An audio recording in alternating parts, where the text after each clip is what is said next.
তোমরা অনেক অনেক ভালো আছো। তো আগামী 2 তারিখে তোমাদের পরীক্ষা। তো তোমরা যোগজীকরণ যারা স্কিপ করবে ভাবতেছো তারা দয়া করে স্কিপ করো, সমস্যা নেই। কিন্তু তুমি আমার এই ভিডিওটা দেখে যাও। আমার এই ভিডিওটা দেখলে তুমি আশা করা যায় যোগজীকরণ থেকে প্রতি বছর লাস্ট 5 বছরেও 2 থেকে 3টার বেশি প্রশ্ন আসে নাই। 22 সালে তো মনে হয় প্রশ্নই আসে নাই।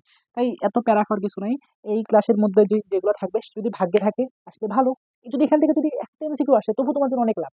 যেমন এই যে ক্ষেত্রফল এগুলা, এর আসার সম্ভাবনা অনেক বেশি, বুঝছো? তো তারপর আমি একদম চেষ্টা করবো 5-6 মিনিটের মধ্যে তোমাকে একদম যেটুকু দরকার সেটুকুই দেবো। তো দেখো প্রথমে একটা জিনিস আসে, সেটা হলো এরকম ক্ষেত্রফল, আবদ্ধ ক্ষেত্রফল দিয়ে যদি শুনো লেখা দেখো, তাহলে তুমি আগে ফার্স্টে তোমার মাথায় থিঙ্কিং থাকবে হলো এটাতে পরাবৃত্ত ফর্মেটে যায় কিনা। তুমি আগে মানে তুমি ভাববা যেটা আগে তুমি প্রথম প্রথম তোমার আইডিয়াটা আসবে হলো পরাবৃত্ত ফর্মেটে যায় কিনা। দেখো আমি সমীকরণটা কি দেওয়া আছে, y স্কোয়ার ইকুয়াল 4x একটা দেওয়া আছে, আর আরেকটা সমীকরণ কি দেওয়া আছে, আর দেওয়া আছে y ইকুয়াল x। ঠিক আছে, তুমি দেখো এই ফরম্যাটটা কিন্তু চেনা চেনা লাগতেছে না, সেই চেনা চেনা জিনিসটা কি, ওয়াই স্কোয়ার ইকুয়াল 4ax। একটু আগে আমরা পড়ার এটা ক্লাস দিয়েছিলাম তোমাদেরকে। আর এটা কি আসছে, ওয়াই ইকুয়াল mx, যেটা ছিল আমাদের সরলরেখার সমীকরণ। এখন দেখো এই জিনিসটা যদি আমি এভাবে লিখি, ওয়াই স্কোয়ার ইকুয়াল 4 গুণন 1 গুণন x, কোনো সমস্যা আছে? কোনো সমস্যা নেই। সেম আবার আমি যদি এই সমীকরণটাকে এভাবে লিখি, যেটাকে আমি নিচে লিখলাম যে ওয়াই ইকুয়াল 1 গুণন x, তবু কি কোনো সমস্যা আছে? কোনো সমস্যা নাই। তাই যে এই যে সূত্রের 4 এখানে আছে, সূত্রের এটা হলো এই যে 1, আর এই যে সূত্রের x হলো এই যে এখানে x, আবার এই সূত্রের m টা হলো এই যে 1, আর এই যে x টা হলো শুধু x। তাহলে এখান থেকে আমি কি পাচ্ছি, এখান থেকে আমি a ইকুয়াল কত পাচ্ছি, 1 পাচ্ছি। আর এখান থেকে m ইকুয়াল পাচ্ছি হলো আমি 1। তাহলে আমার পরাবৃত্তের আবদ্ধ ক্ষেত্রফলের সূত্র হলো 8/3। এটা যোগজীকরণ দিয়ে করে অনেকে, কিন্তু আমার যোগজীকরণ লাগবেই না। যোগজীকরণের অঙ্ক কিন্তু যোগজীকরণ লাগবে না, a স্কোয়ার m কিউব। ঠিক আছে, তাহলে এটা হলো আমাদের পরাবৃত্তের আবদ্ধ ক্ষেত্রফলের সূত্রটা। তাহলে 8/3, এর মান কত, এর মান 1, এম এর মান 1, তাহলে এটা आंसर হলো 8/3। এই সেম টাইপের অঙ্ক এবার জিএসটি তে আসছে, এবং আগের বছর তোমাদের এটাই আসছে। মানে এখন মান চেঞ্জ করে দেবে। ধরো এখানে আছে মনে করো y ইকুয়াল 2x, তখন তুমি কি এম এর মান পাইলা কত, এম এর মান তখন তুমি 2 পাইলা। আবার ধরো এখানে এখানে মনে করো দেওয়া আছে 8x, তখন তোমার কি আসছে, তখন তোমার এখানে হলো 4 গুণন 2 গুণন x আসছে, তখন এর মান তখন তোমার থাকে 2। এরকম ভাবে চেঞ্জ হতে পারে, যেটা যেমনটা জিএসটি তে আসছিল এবার। তো আশা করি এই টাইপের ম্যাথ আমরা পারবো।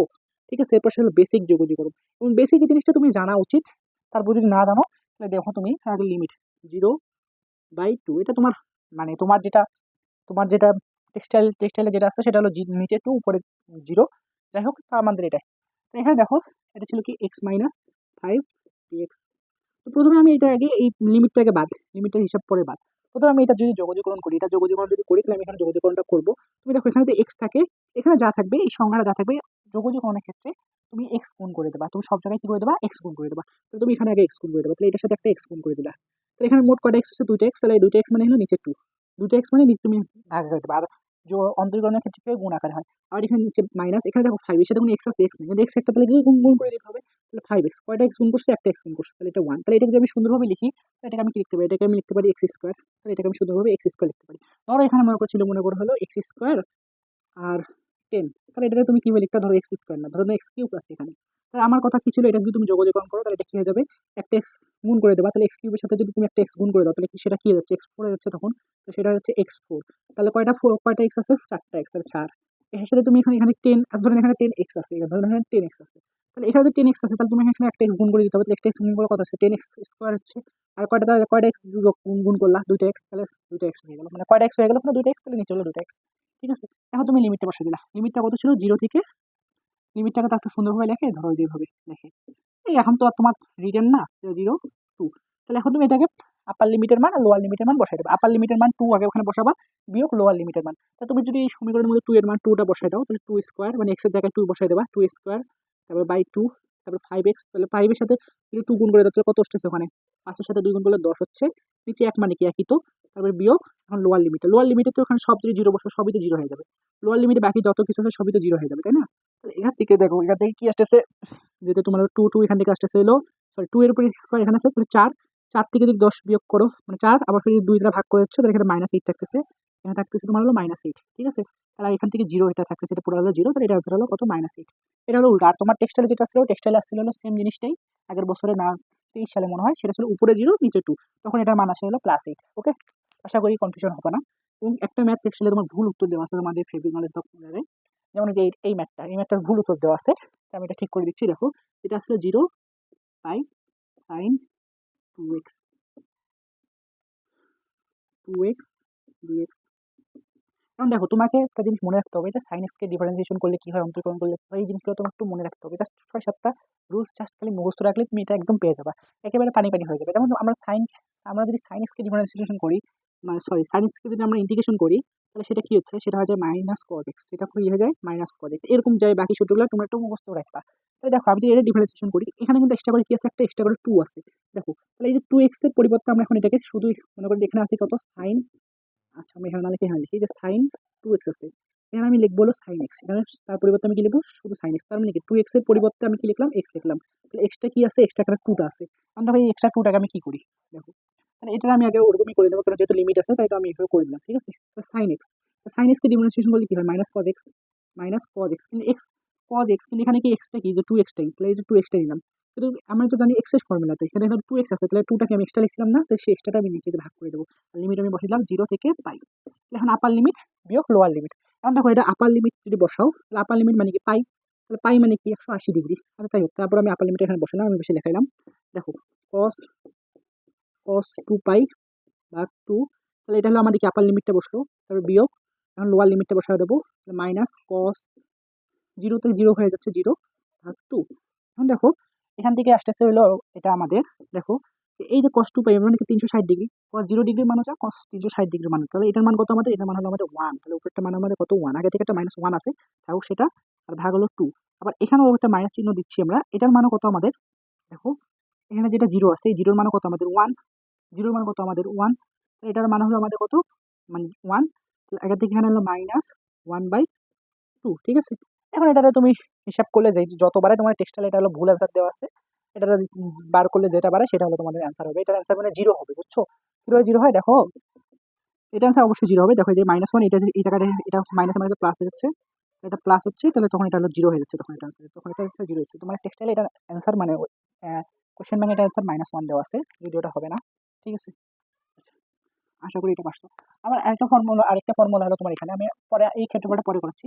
যেমন এই জিনিসগুলো থাকলে এরকম দেখবা যে সাইনের কোফাংশন বা সাইনের কো মানে সাইনকে যদি তুমি ডিফারেন্সিয়েশন করো বা তুমি দেখবা যে তুমি যদি এরকম একটা ফরম্যাট পাচ্ছ, তাহলে তুমি এটা যদি দেখবা যে তুমি ডিফারেন্সিয়েশন করে মানে বা অন্তরীকরণে তুমি দেখবা যে সাইন্সকে অন্তরীকরণ করলে কি পাওয়া যায়, cos x পাওয়া যায় না, একই রাশি একসাথে আছে, একই রাশি যখন একসাথে থাকবে তখন তুমি কি করবা, যাকে অন্তরীকরণ করলে যেটা পাওয়া যায়, মানে সাইন এক্স অন্তরীকরণ করলে কি পাওয়া যায়, cos x পাওয়া যায়, তাহলে তখন তুমি সবকিছু রেখে পাই/2 তুমি তখন তুমি সাইন এক্সকে রেখে দেবা, তুমি তখন কি সাইনকে রেখে দেবা, এবং সাইনের যেটা চিহ্ন 5 আছে 5টা তখন তোমার হয়ে যাবে 6 হয়ে যাবে, তখন তোমার 5টা কি হয়ে যাবে, আর যখন তুমি এটা যখন অন্তরীকরণ মানে যোগজীকরণ করবা, ধরো মনে করো এই যে এটা অন্তরীকরণ করলে এটা হয় তাই না, তখন তুমি কি করলা সাইনকে রেখে দিলা, তাহলে সাইনকে রেখে দিয়ে সাইনের তুমি ইয়া করে দিলা, মানে সাইনের তুমি যোগজীকরণ করে দিলা, মানে সাইন 5 থিটারই এটারই তুমি যোগজীকরণ করে দেবা, এটাই তুমি যোগজীকরণ করে দেবা, কিভাবে করে দেবা, এর এখানে যেটা সহগ আছে মানে 5 আছে 1 বেড়ে যাবে 6 হয়ে যাবে, বা যদি 7 থাকে তাহলে 8 হয়ে যাবে, তাহলে 6 হয়ে যাবে, তাহলে 6 থিটা 6 থিটা, নিচে কোনটা 6 দিছিলে 6টা এখানে চলে আসবে,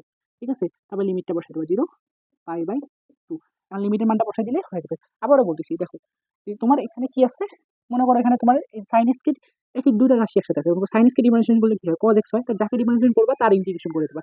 তুমি কাকে ডিফারেন্সিয়েশন করলে cos x হয়, তাহলে সাইন এই মানে সাইন এক্স কে, তাহলে সাইন মানে সাইন 5 কে, তো যাই হোক সাইন টু দি পাওয়ার 5, তাহলে এটা এখন তুমি ডিফারেন্সিয়েশন করে দেবা, তাহলে তুমি এটা ডিফারেন্সিয়েশন করো তাহলে কি হচ্ছে, তাহলে সাইন 6 থিটা, মানে কি আরেকটা তুমি এটা এর ডিফারেন্সিয়েশন আমি এক্স এর ক্ষেত্রে কি ছিল একটা এক্স গুণ করে দিচ্ছিলাম, এখন সাইন এর ক্ষেত্রে আরেকটা সাইন গুণ করে দেবো, তো আরেকটা সাইন গুণ করে দিলে কি হচ্ছে, আরেকটা সাইন যদি আমি এখানে গুণ করি, দেখেন সাইন 5 ছিল, সাইন এখানে 5 থিটা ছিল, আরেকটা সাইন দিয়ে গুণ করে দাও, এটা কি হচ্ছে সাইন 6 হচ্ছে না, সাইন 6 হচ্ছে, কয়টা সাইন হচ্ছে 6টা সাইন, তাহলে যে 6টা সাইন এখানে করলা, তারপর তুমি লিমিট বসাই দিলে, লিমিট বসাই দিয়ে তুমি যেটা করে দাও করে দেবা।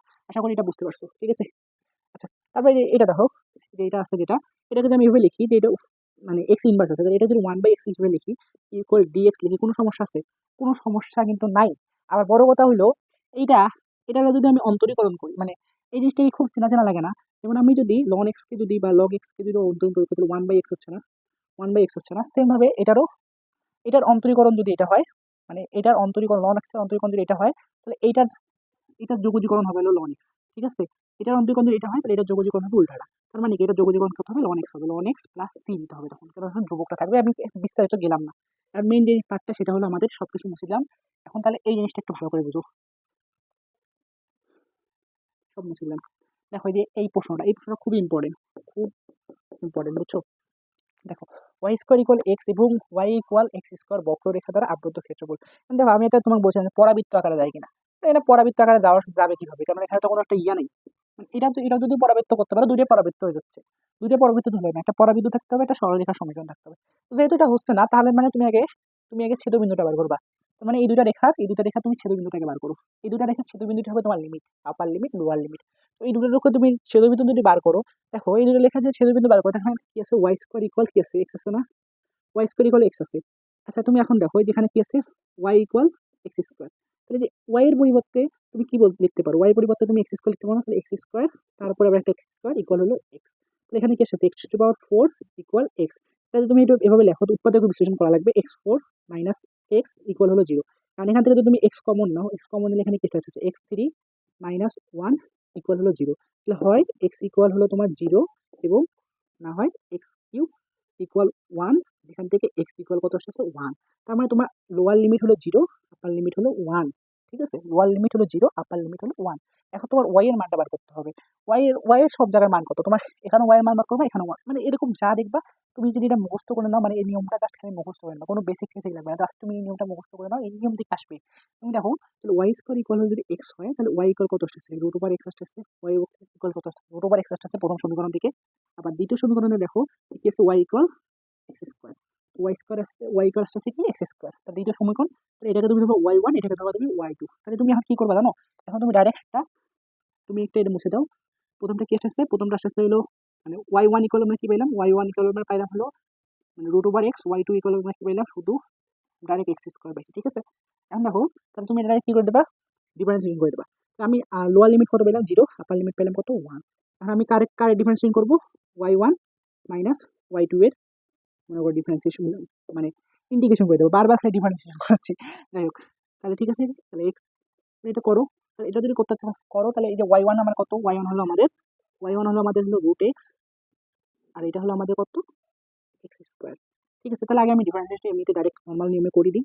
দেখো আমার এই যে এক্স মানে রুট ওভার এক্স, এটাকে আমি এভাবে লিখি যে ওয়ান বাই থ্রি, কোনো সমস্যা আছে, কোনো তো সমস্যা, মানে সরি, ওয়ান বাই টু, এখানে আমাদের কোনো সমস্যা আছে, কোনো সমস্যা হওয়ার কথা না, কারণ 1/2 মানে কি, ওই যে তোমার হলো রুট এক্সট্রা। ঠিক আছে, তারপর হলো আমার এখানে, আমি পরে ওটা করতেছি, আমি এইভাবে সুন্দর করে লিখে দিই।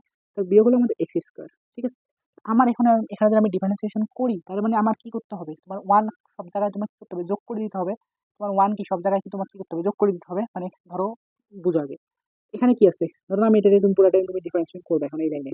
ধরো এখানে আছে এটা, এটার সাথে একটা এক্স গুণ করে দেবা, তাহলে এটার সাথে তুমি একটা যে এক্স গুণ করে দাও, এর এক্স এর পাওয়ার কত ছিল, 1/2, একটা এক্স গুণ করে দাও, তাহলে এর সাথে কি যোগ হবে, ওয়ান যোগ হবে, তাই না, এর সাথে কি যোগ হবে, ওয়ান যোগ হবে। ওকে, আবার মাইনাস, তাহলে যত যোগ হবে, যে জিনিসটা যোগ হবে সেই জিনিসটা কি নিচে কি হবে, মানে পুরো এক্স এর সংখ্যাটাকেও নিচে ইয়ার হয়ে থাকবে। তাহলে 1/2 প্লাস ওয়ান নিচে এটা থাকে যাবে। তাহলে এক্স স্কোয়ার, তাহলে এক্স স্কোয়ার কি হবে, এক্স কিউ হয়ে যাবে, বাই হবে তোমার এখানে কত হয়ে যাবে, থ্রি হয়ে যাবে। এখন দেখো 1/2 যোগ ওয়ান, এটা যদি তুমি হিসাব করো, তাহলে এটা কত আসছে, 3/2 আসতেছে না, এটা তোমার 3/2 আসতেছে না, তো এটা তোমার আসতেছিল 3/2। মেইন কথা হলো যে তোমার এই পাওয়ারের সাথে তোমার কি এক যোগ হয়ে যাবে, তো এই এখানে যে পাওয়ারটা থাকবে, এখানে সেই পাওয়ারটা থাকবে, তাহলে 3/2। আমার লিমিট কত যে আসলে 0,1। এখন তুমি কি করবা, প্রথমে আপার লিমিট বসাবা, আপার লিমিট বসা থেকে তারপর লোয়ার লিমিট বিয়োগ করে দেবা, বিয়োগ করে দেওয়ার পর যে মানটা বাড়াবে সেটা তোমার ক্ষেত্রফল। এই নিয়মটা যদি নাও বুঝে থাকো, খারাপ মুখস্থ করে দেবা। ঠিক আছে, সব ভালো থাকো।